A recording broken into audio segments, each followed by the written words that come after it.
200 साल से भी अधिक पुराना श्रीरंगपट्टनम में गैरिसन कब्रिस्तान कावेरी नदी के तट पर स्थित है। इसमें यूरोपीय अधिकारियों की लगभग 307 कब्रें हैं, जिन्होंने 1799 के चौथे एंग्लो माइसोर युद्ध में अपनी जान गंवाई थी। यह एक व्यापक कब्रिस्तान है जिसमें युद्ध की बहुत सारी कहानियां दफन हैं।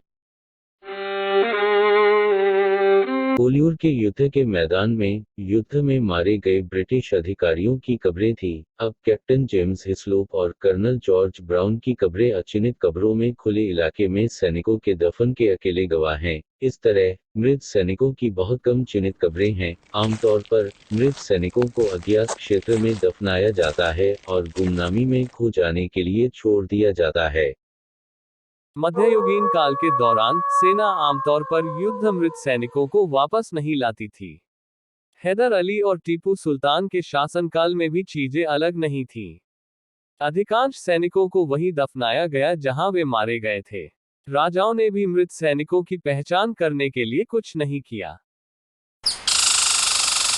युद्ध के बाद मृत सैनिकों के साथ क्या हुआ, इसके बारे में वार्षिक इतिहास में अधिक जानकारी नहीं है। इतिहासकारों के पास भी इस विषय पर बात करने के लिए ज्यादा कुछ नहीं है।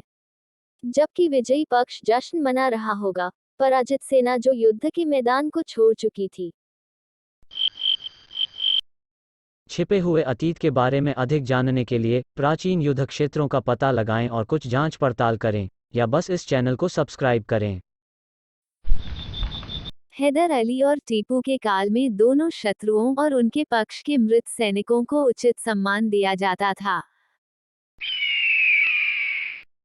हैदर अली और टीपू सुल्तान के युग के दौरान युद्ध शाम को रुक जाते थे।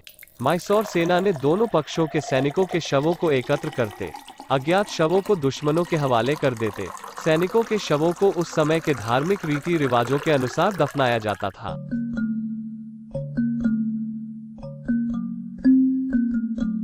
ऐसे मामलों में जहां दुश्मन युद्ध के मैदान से भाग गया था या शवों को स्वीकार करने से इनकार कर दिया था, मैसूर सेना ने दुश्मनों के शवों का भी सम्मान के साथ अंतिम संस्कार किया।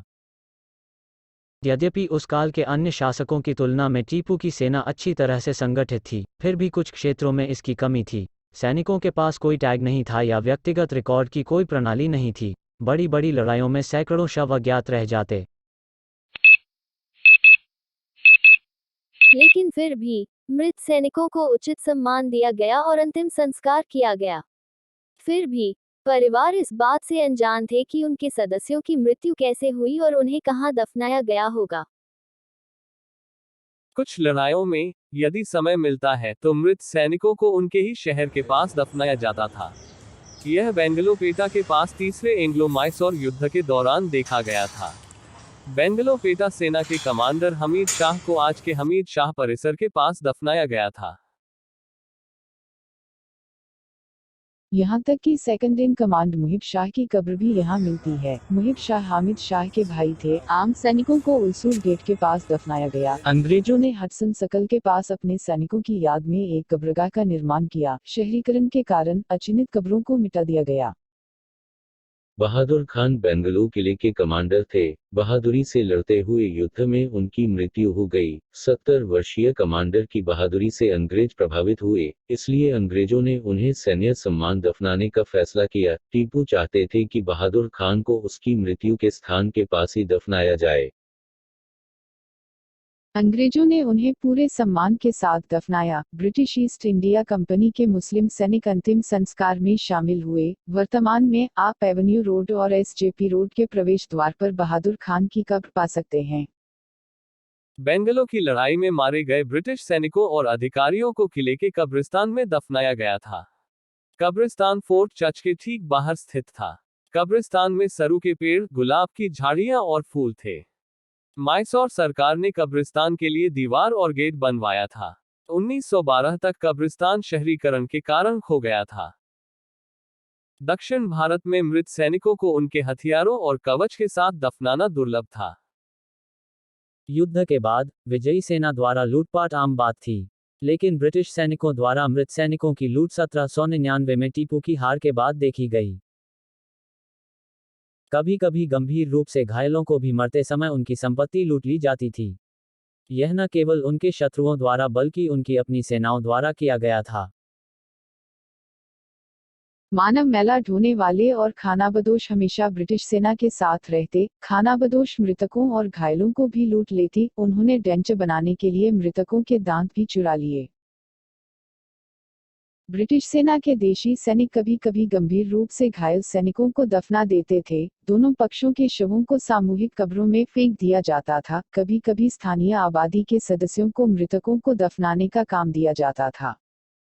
युद्ध के बाद ब्रिटिश सेना कभी कभी लाशों को सामूहिक कब्रों में दफना देती थी। सामूहिक कब्र की पहचान करने का सबसे आसान तरीका घास, मिट्टी और पानी का मलिनीकरण है। घास अधिक चमकीले रंग की हो जाती है और पानी हरा काला हो जाता है।